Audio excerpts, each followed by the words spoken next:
की तरफ से युद्ध में, और तो ये थक गए थे। भगवान ने इनको आशीर्वाद दिया था कि जिस समय आपकी नींद टूटेगी उसी समय मेरा दर्शन होगा। तो भगवान मथुरा से चल करके मुचकुंद ऋषि को दर्शन देते हुए और भाग गए। जैसे वो भागे सीधे जाकर के और इधर डुंडुबी पिट गई कि मथुरा से कृष्ण और बलराम दोनों भाई रणभूमि छोड़ करके भाग गए। अब तो जरासंध महाराज बड़ा प्रसन्न हुआ, अब तो मेरी विजय हो गई। उसने जाकर के अपने राज्य में हजारों कुंटल सोना चांदी हीरा मोती वस्त्र बंटवाए ब्राह्मण साधु संतों के लिए कि अब मेरी विजय प्राप्त हो गई। भगवान लौट गए। भगवान द्वारका में पहुंचे। द्वारका में रहते हुए यद्यम द्वारका नास्ति विमुक्तो तीर्थो सता उद्धवो राज संदेशा भातरम जन्म संधति। भगवान ने जाकर के द्वारका में रेवत देश के राजा हैं, उसकी पुत्री का नाम है रेवती। रेवती के साथ में बलराम भैया का विवाह रचा गया। रेवत देश के राजा की कन्या। जब बलराम जी का विवाह हो गया, द्वारका में यदुवंशी लोग रहने लगे। तीनों द्वारका में, भेंट द्वारका में भगवान कृष्ण का वास है, मुख्य द्वारका में दाऊ भैया का वास है, और गोमती द्वारका में सभी यदुवंशियों का वास है। जब भगवान कन्हैया और दाऊ भैया अपने अपने महलों में कक्ष में बैठे हुए थे, कुछ समय बाद जब कन्हैया बड़े हो गए, दाऊ भैया का विवाह हो गया, तो कुंडलपुर से भगवान के लिए एक पत्र का आया। क्योंकि कहा गया है भीष्म को विदर्भ देश, भीष्मिक महाराज विदर्भ देश के राजा है, लेकिन भीष्मक महाराज के यहाँ कोई कन्या नहीं है, 5 पुत्र हैं। और 5 पुत्रों में सबसे बड़े पुत्र का नाम है रुक्मी। एक दिन भीष्मिक महाराज सरोवर में स्नान करने के लिए गए। सरोवर में स्नान करते हुए एक कमल के फूल के ऊपर एक छोटी सी नन्ही सी बालिका दिखाई पड़ी। उस बालिका को लेकर के वो अपने घर आए। देखते देखते वो बड़ी हुई। जैसे वो बालिका बड़ी हुई तो वे अपनी रानी से कहने लगे, बोले देवी अपने यहाँ 5 पुत्र हैं, कोई पुत्री नहीं है, लेकिन परमात्मा ने ये बहुत अच्छा किया कि एक पुत्री दे दी। इस पुत्री के लिए पढ़ाओ लिखाओ, यदुवंश बनाओ, राजा की कन्या है, धीरे धीरे इसका विवाह संयोग रचा जाएगा। जब वो लड़की पढ़ी लिखी हो गई, वो पुत्री नारद जी का कुंडलपुर में आना जाना लगा रहता था। तो नारद जी द्वारकाधीश भगवान कृष्ण की चर्चाएं करते थे। जब कृष्ण की चर्चा करते थे तो रुक्मिणी जी बड़े गौर से सुनती थी कि मथुरा छोड़ करके भगवान द्वारका में आए, वसुदेव नंदन देवकी के पुत्र, और बड़े सुंदर हैं, बड़े सुशील हैं, गुणवान हैं, विद्वान हैं। तो उनके गुणों में रुक्मिणी ने मन में संकल्प कर लिया था कि जब मेरा विवाह होगा तो द्वारकापति भगवान वसुदेव नंदन कृष्ण से ही विवाह करूंगी, अन्यथा मैं अपने जीवन में किसी को नहीं कर सकती हूँ। ऐसे वर के लिए बरूंगी कि जो जिंदगी भर मेरे साथ में रहे। रुक्मिणी ने मन में संकल्प कर लिया।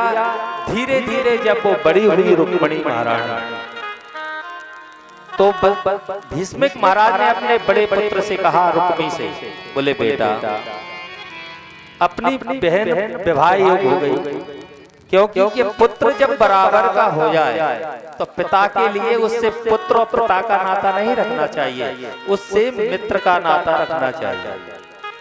जब मित्र बनकर के पुत्र को रखोगे तो सब कुछ आनंद रहेगा, और कहीं तुमने उसके ऊपर वो पिता और तुम पुत्र बन के रहते हो तो जीवन में कुछ अच्छा नहीं रहेगा। रुक्मी महाराज से भीष्मिक महाराज ने कहा, बोले बेटा तुम बराबर के हो गए, आपको फर्ज बनता है कि आप किसी अपनी बहन के लिए कोई अच्छा वर दे करके लाओ। रुक्मी सीधी चनेरी नरेश शिषपाल के यहाँ पहुंचे।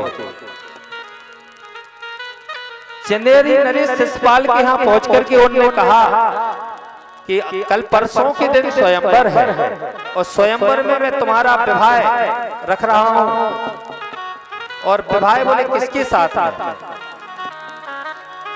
रुक्मी का विवाह शिषपाल के साथ में तय कर दिया, सुनिश्चित हो गया,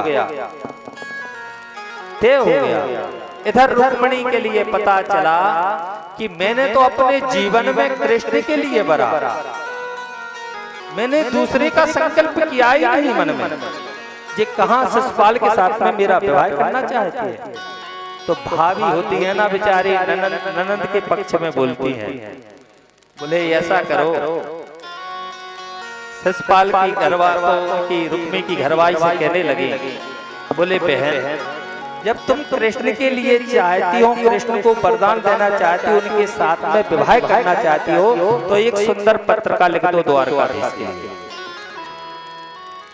उस पत्रिका को रुक्मिणी महारानी ने लिखा और उस पत्रिका को लिख करके सीधे द्वारका में ब्राह्मण देवता उस पत्रिका को लेकर के पहुंचे। संध्याकालीन बेला में रात्रि का विश्राम हुआ। सुबह उस भगवान कन्हैया अपने कक्ष से उठ करके और ब्राह्मण देवता से मिले, उस पत्रिका को खोल करके पढ़ा। बोले परसों के दिन स्वयंवर है गोविंद, मैंने आपको देखा नहीं है। रुक्मिणी ने बोले श्रुत्वा गुणन भवन सुंदर शरणु बताते, हे गोविंद मैंने मात्र आपके गुणों को देखा है, सुना है, लेकिन मैंने आपकी शकल भी नहीं देखी है, मात्र नारद जी के द्वारा आपका वर्णन और व्याख्या सुनी है, इसलिए मैंने अपने आप में आपको पति मान लिया। और द्वारकाधीश आपको तो आना ही होगा, गोविंद आपको आना होगा। जैसे उस पत्रिका को पढ़ करके भगवान गोविंद सुबह विप्र महाराज से कहने लगे, ब्राह्मण देवता आप बोले सीधे द्वारका के लिए, द्वारका से और कुंडलपुर के लिए रवाना हुई है और मैं परसों स्वयंवर में जरूर आऊंगा।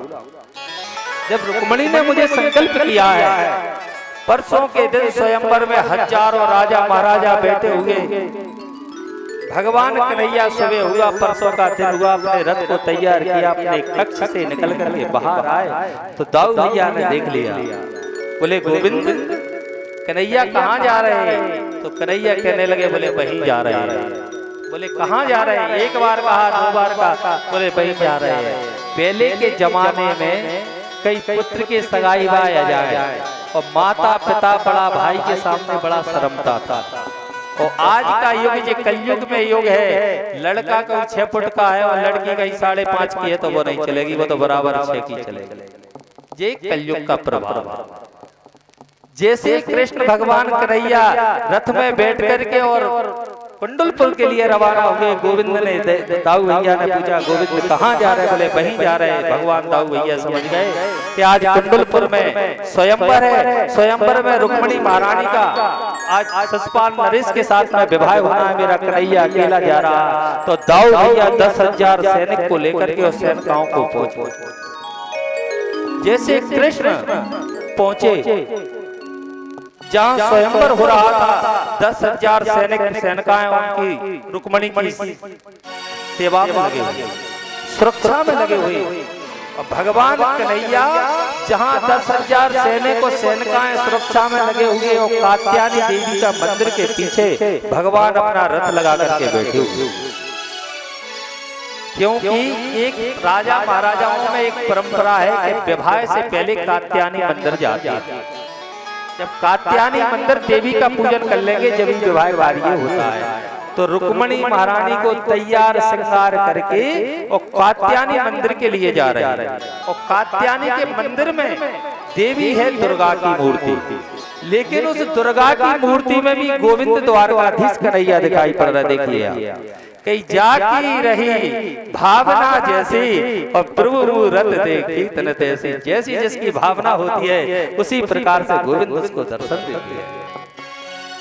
जैसे जाकर के हुआ और रुक्मिणी महारानी मन में संकल्प कर रही है, हे गोविंद द्वारकाधीश हे भोलेनाथ बाबा, हे अम्बे अंबिके अम्बाल के दुर्गा, मैंने तुम्हारा पूजन किया, मैंने सोमवार के व्रत अनुष्ठान किए, आज मुझे उसका फल मेरा मिल जाए। अपने आप में संकोच कर रहे हैं कि मेरा कितना बड़ा दुर्भाग्य है कि भगवान कन्हैया अभी तक नहीं आया। दुर्भाग्या नमे घाता नानुकूलो महेश्वरा, देवी बाबी मुखा गौरी रुद्राणी गिरिजा सती। हे पार्वती दुर्गे, मैंने तुम्हारी तपस्या की, उस तपस्या का फल नहीं मिलेगा। गोविंद ने जाकर के जैसे देखा और कात्यायनी मंदिर के पूजन करने के लिए बीच में रुक्मणी महारानी चल रही है। 10,000 सैनिक दाहिनी साइड और 10,000 सैनिकाएं बाईं साइड और बीच में रुक्मणी महारानी चल रही है। सुरक्षा लगाई रुक्मणी और कात्यायनी मंदिर के समक्ष पहुंचे मेरे कन्हैया गोविंद मंदिर के सामने खड़े हुए हैं। इतना सुंदर स्वरूप के 10,000 सैनिक और सैनिकाएं भगवान कन्हैया का स्वरूप देखते रहे। इतना सुंदर, बोले बंसी विभूषित करा नवनीर दाभा, पीतांबरा करुण बिंब फलाधृष्टा, पूर्णेन्दु सुंदर मुखाधर बिंद नेत्रम कृष्णात् पराम किमपितोत्तमहम। बोले गोविंद, तुम्हारा रूप देख करके एक सैनिक कह रहा, आहा क्या मुकुट तो देखो, क्या मोरों से सजा हुआ है। दूसरा कह रहा, लाला तुझे पता है मुकुट को क्या देखते हैं, जो गले में हाथ पहने हुए उसको तो देखो। बोले करोड़ों का होगा। अरे बोले हार को क्या देखते हो, पीतंबर को देखो। पीतंबर को क्या देखते हो, बोले जो बगल में बांसुरी लगी हुई है उसको देखो, जब देखने में इतनी सुंदर है तो जब बजती होगी जब कितनी सुंदर होगी। एक दूसरा सैनिक वर्णन कर रहा है, एक दूसरा व्याख्या करते जा रहा है, उत्तर देते जा रहा है। धीरे धीरे चलते चलते और रुक्मणी जी के लिए भगवान कन्हैया अपने रथ में बैठा, सभी देखते रहे। उधर भीष्मिक महाराज के यहाँ स्वयंवर है, 10,000 राजा महाराजा एकत्रित बने हुए, 10,000 सैनिक, शिशुपाल राजा चंदेरी नरेश मोहर धर के खड़ा हुआ है कि अब तो रुक्मणी के साथ में मेरा ही विवाह है। इधर भगवान सीधे लेकर के और चल दिए। बोले वृंदावन बिहारी लाल की जय। देखिए रुक्मणी जी के लिए और कृष्ण जी के लिए लाइए। कब लाओगे? कथा नहीं समझते हो क्या? कथा के माध्यम से स्वरूप अच्छा लगता है, कथा हो जाती है बाद में स्वरूप लाते हो। रुक्मणी जी के लाइए और कृष्ण जी को। देखिए भगवान कृष्ण का श्रृंगार कर रहे हैं, सभी ग्वाल बाल किस प्रकार से कर रहे हैं। उधर सखियां भी श्रृंगार कर रही हैं रुक्मणी जी का। लगी दुल्हा सातों